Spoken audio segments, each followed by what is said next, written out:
Hey, it's Mazzy, and it's Rolling Stones time. Everywhere you go, you're going to see someone mention this new Rolling Stones album, their first new record, new original record in 18 years or so. Of course, they did the blues records with Don Was. And I'm going to do a little review, a little my take on it. My personal take, one man's opinion. Been a Stones fan pretty much since the beginning. My little preamble, which I like to do. Someone's going to say, come on, Mazzy, come on, this guy, get into the review. I just want to do a little background. I first really grabbed onto the Stones, like a lot of people in my generation, with Satisfaction. Of course, that wasn't their first, but that single in 1965 was really my first. Just to give you a kind of like a take of where I'm coming from too, my favorite Stones albums, not in order, but my top records are Aftermath, Let It Bleed, Beggar's Banquet's probably my number one. I actually like Between the Buttons. I like Flowers, even though it's an American comp. I think that's probably their most psychedelic album in a way. Well, actually, Satanic Majesty's Request is to me, a wonderful record. I know at the time Stones fans saw it as a psychedelic Beatles response, which it may have been pushed by Brian Jones, but I just adore that record.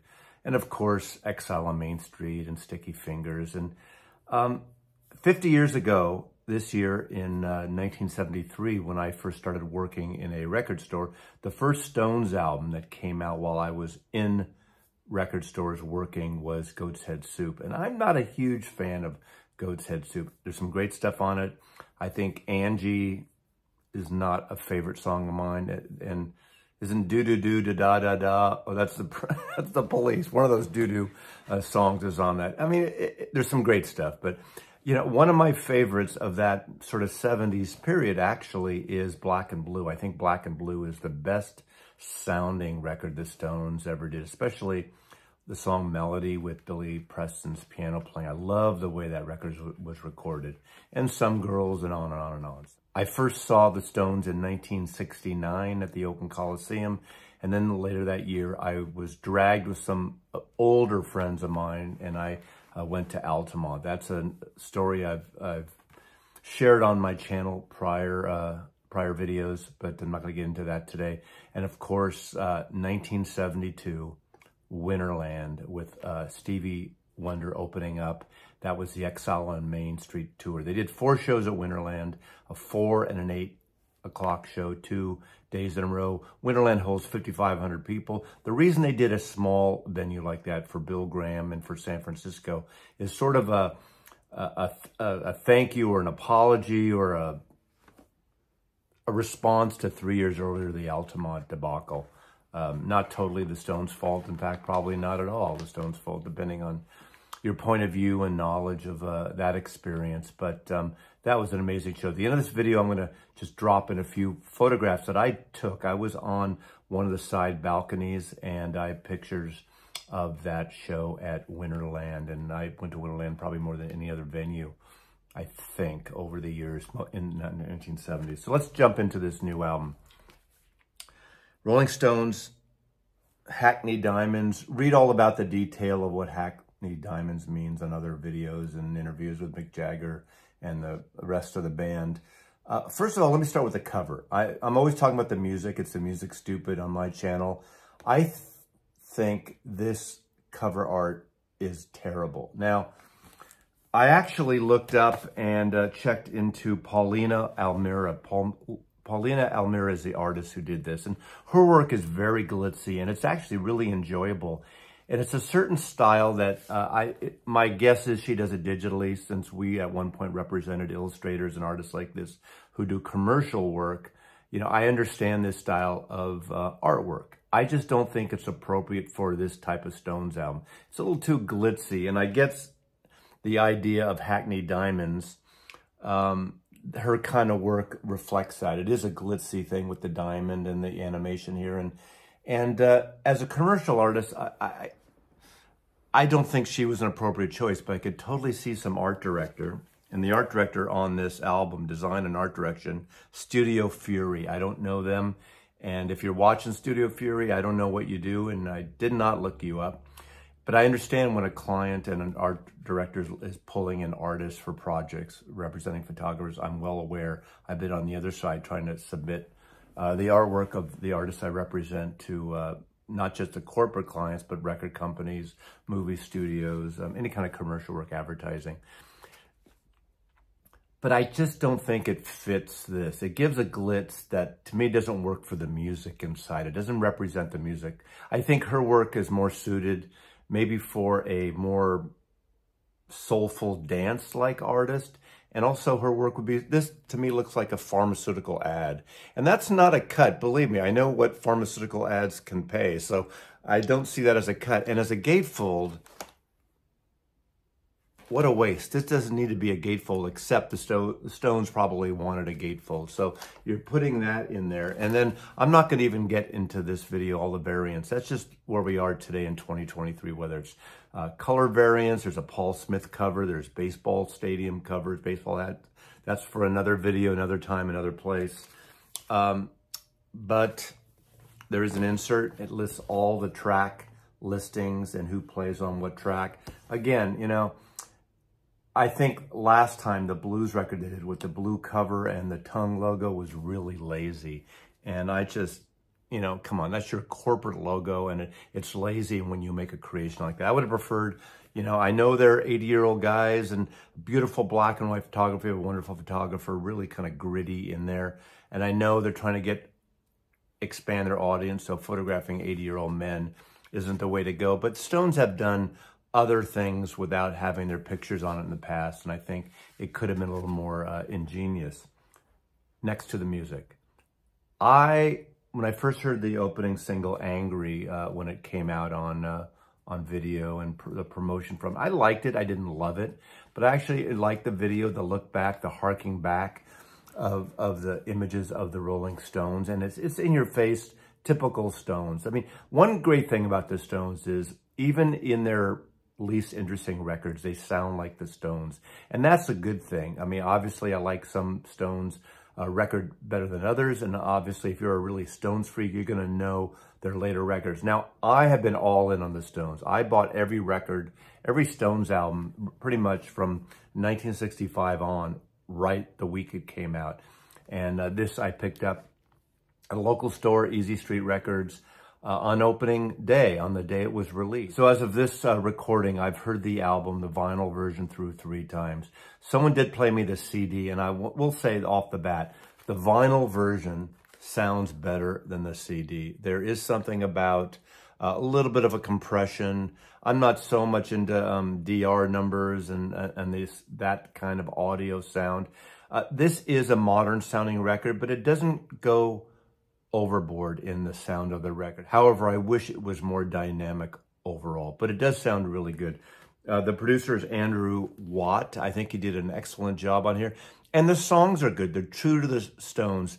The song I heard prior to the album that actually excited me was Sweet Sounds of Heaven featuring Lady Gaga. I was a little nervous when I heard she was on it. I didn't want this to be one of those cliche old person, young person duets albums. Every time, you know, whether it's Frank Sinatra or Tony Bennett or any artist, they want to do a duet with some younger, hipper artist. And I was really cautious, and there was a bit of trepidation about that before this album came out.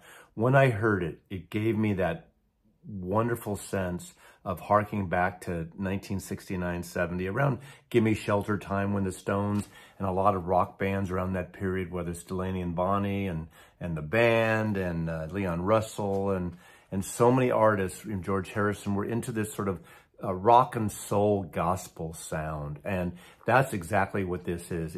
And Lady Gaga comes in about halfway through the songs on a harmony, and it's not unlike Mary Clayton coming in on Give Me Shelter. And obviously, it's not an upbeat song like that. It's more this kind of beautiful piano. I mean, if Billy Preston were alive, he would be the perfect piano playing on that song. Like with John Lennon's God as a Concept, that sort of gospel piano sound that Billy Preston had, that would have been ideal.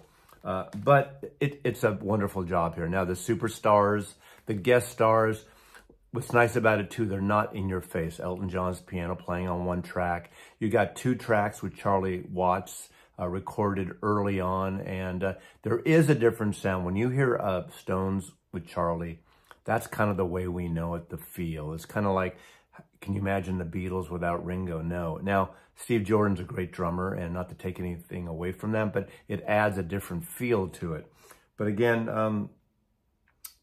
Paul McCartney's bass playing. Paul McCartney plays on Bite Off My Head. He plays a fuzz bass on there, and at one point in the middle of the song, Mick says, "Play it, Paul," or I'm paraphrasing there, and Paul just does this great little fuzz bass. It's not in your face on the rest of the song, but you got a moment, not quite a solo, but a feature of Paul there, and you just got thinking about them jamming. And I love, as I understand it, most of this record was done live in the studio with musicians, aside from bringing in Bill Wyman on a track with an earlier recording with Charlie Watts. It was recorded in the studio. Of course, overdubs, I'm sure, happened, but it's a live rock and roll band. And they sound, this is a Stones album. This is an excellent record. Now, obviously, time will tell after a year, 3 years, 5 years, and beyond, but I am really happy with this record.